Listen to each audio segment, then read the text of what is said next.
Hey friends, Elizabeth here from Plant-Based Bride, and welcome back to another video. Today I am super excited to be setting up my second bullet journal for 2020, a brand new notebook to bring us through to the end of the year. So I'm moving from my Archer and Olive B5 size notebook into this Notebook Therapy Suki Gentle Giant bullet journal. This is also a B5 size journal, and it has this beautiful deep blue velvety cover along with the pearly gold foil design on the front. It also has 160 GSM bright white dot grid paper, 2 ribbon bookmarks, and a back pocket, as well as an elastic closure, and 176 pages. And I have done a review of their original Suki A5 size bullet journal on my channel, so I'll link that for you in the card and in the description box down below if you want more of a thorough review of how this paper holds up to various mediums. I actually have an affiliate link and discount code for Notebook Therapy, so if you click the link in the description box and use code PBB10, you'll get 10% off your purchase and I'll get a small commission. But since I have a lot of spreads to set up in this bullet journal to get it ready to use, I'm just going to jump right into it.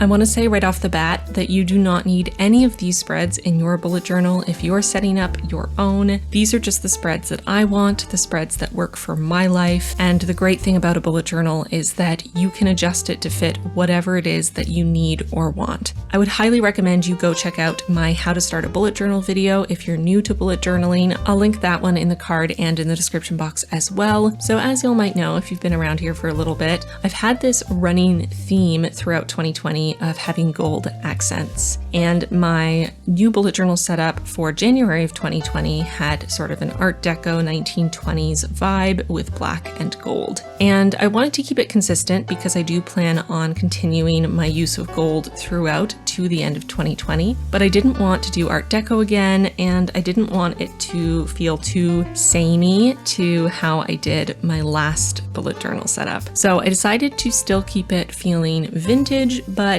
in a different way. So I decided to go with this vintagey font. It sort of makes me think of signs from the Old West, so that kind of a vibe, and then to incorporate the gold through flourishes in and around the lettering. So I'm starting with this quote page that I'm going to be gluing onto the inside cover of this notebook, and you'll see why I'm doing it on a separate piece of paper in a moment. The way I did this is that I found a file of 5x5mm grid, and I popped it in Photoshop and made sure it covered a full sheet of regular printer paper and printed it out double-sided, so on either side of the page on 2 pieces of paper. I did that just so that I had a guide for the spreads that I'm creating on these pieces of paper. Then I folded both of those sheets in half, and you'll see I end up gluing them together in a minute. So for the quote, I decided to go with "The best time for new beginnings is now." It felt really relevant not only for starting a new bullet journal, but also 2020 has been a year. It's interesting when people watch my original 2020 bullet journal setup video later in the year and I get all these comments like, if only she knew what was to come, which, I mean, yeah, I think all of us had a different perception of what 2020 would be before it started, and it has not been that at all. But at least where I live in Ontario, our numbers are going down and things are starting to open up a bit. And my hope is that, things will improve through to the end of the year. And, it's been hard to be in quarantine. It's been hard to have kind of our whole year derailed. And I'm trying to use this as an opportunity for a bit of a fresh start to approach the end of the year with a bit of new energy and optimism. So that's why I decided to go with this quote. And this spread definitely took the longest of any spread to set up, but I just wanted to have something beautiful on the inside cover every time I open up my bullet journal to remind me that it's time for new beginnings, and you can start a new beginning anytime, any day, any moment. It doesn't have to be January 1st. You can start again whenever. And that's what this bullet journal is for me.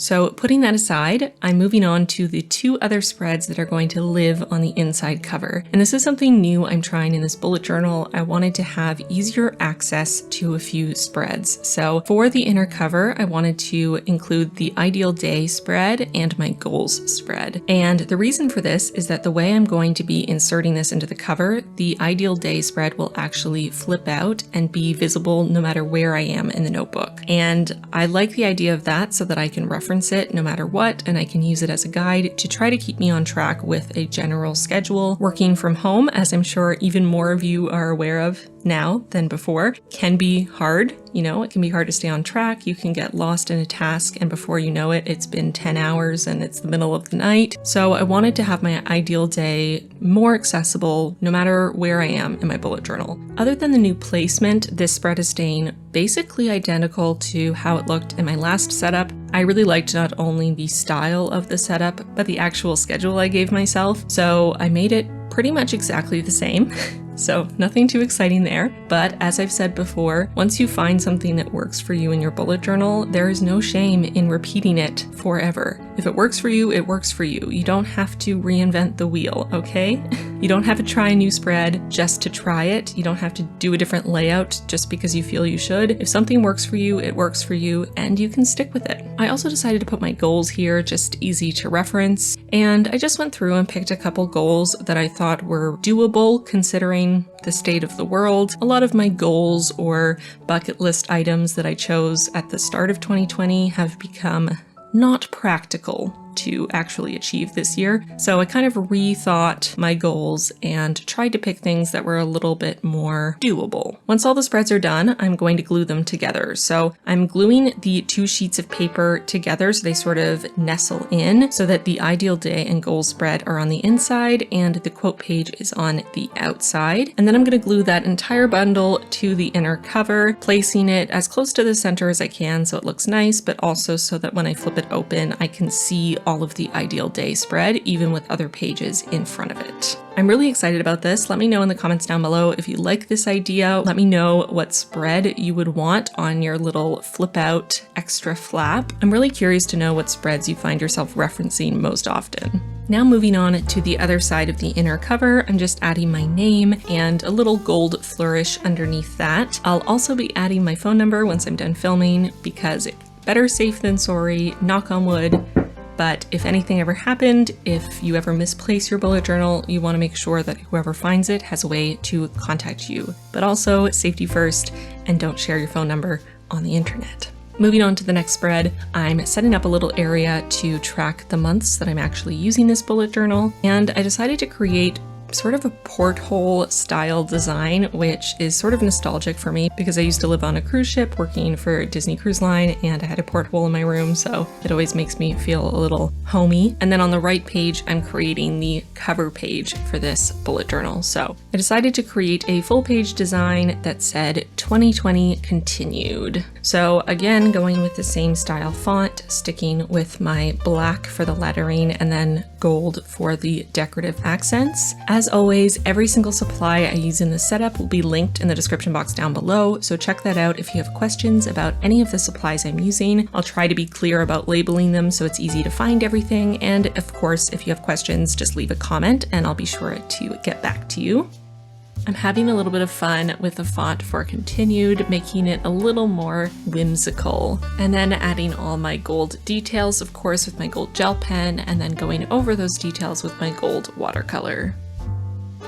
Moving on to my next spread, which is my future log. For my future log, I'm going to be using my mini calendars from my shop. As y'all might know, if you've been around here for a while, I do have a sticker shop, which has been shut down for physical stickers and only doing digital since the start of the pandemic, just for safety reasons. But now that things are clearing up here in Ontario, where I live, I'm going to be reopening the shop for physical stickers that I'm going to be shipping out. And in honor of of that, I'm launching some new products. So for this video, I'm using one of those new products, which is my 2020 to 2021 mini calendar set. This is sort of an academic calendar, so it goes from August 2020 through to July 2021. And not only am I offering these on the original white recycled sticker paper that I had at my first launch, but I'm now also offering all of my stickers on clear matte sticker paper. So this is for all of you who requested this, who have notebooks that maybe have more of a cream tone to them.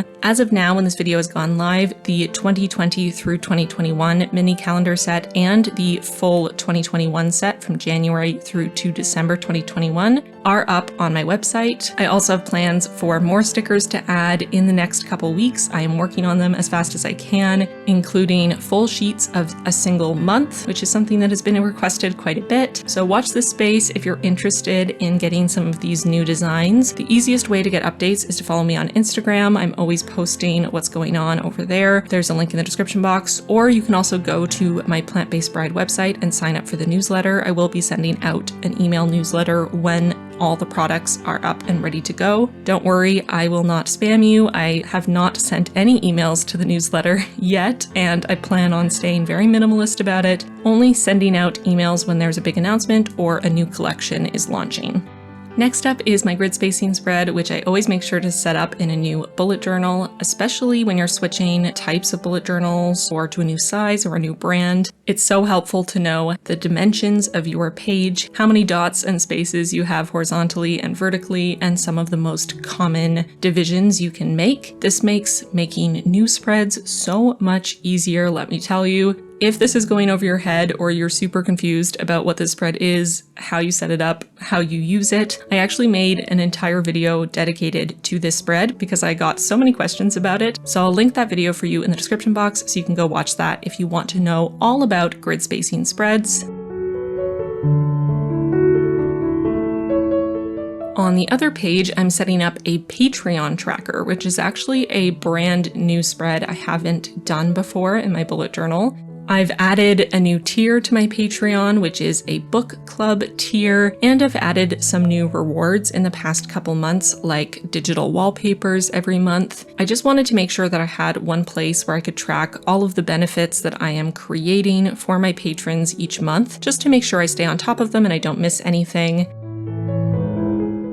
And then I am doing the same trick I did in my last setup, which is I'm using this gold washi tape on the edge of the page between the future log and the grid spacing spread, so that no matter where I am in my bullet journal, I can see where those pages are and quickly flip to them, since my future log and my grid spacing spread are two of my most used spreads day to day. This way, I don't need to use one of my 2 ribbon bookmarks for this. I don't need to use a little tab that might fall out or get caught on something, or that my cats will chew on and rip off, because they will.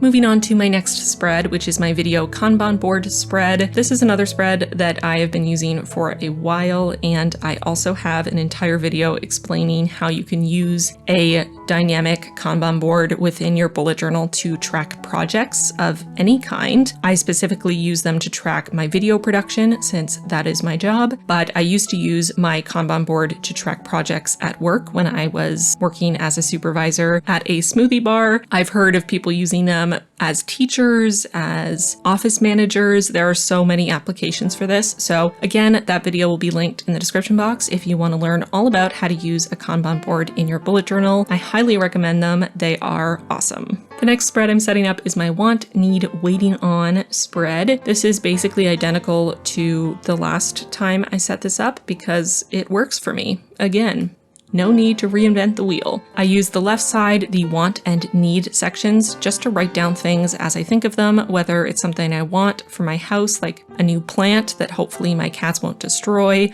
or something I need, like how we needed a new toaster after ours gave up the ghost. I do this instead of buying things immediately. That way I have time to think through them, decide if I really do want or need them, and if I do, it gives me time to source a good place to get it from, ideally sustainably, and at a price that we can afford. On the right side, the waiting on section, I track any packages that are coming to me, whether they're things that we've ordered or things that brands are sending me. I get a lot of packages, especially now that I tend to have items sent to me from brands to review or use in videos or on my Instagram. And it's really easy to forget about something and it just never show up, and for me to not even realize that it was supposed to have arrived. So I use the spread to write down what it is that's coming and when I'm expecting it to arrive. That way, from time to time, I can check this, and if something hasn't arrived and it's been, a bit of time since it was supposed to get here, I can check the tracking or contact the brand and try to figure out what's going on. This has been especially helpful during COVID because shipping has been a total nightmare. Once something has arrived, I cross off the bullet and I write in the date it actually arrived, just so that I have some sort of record.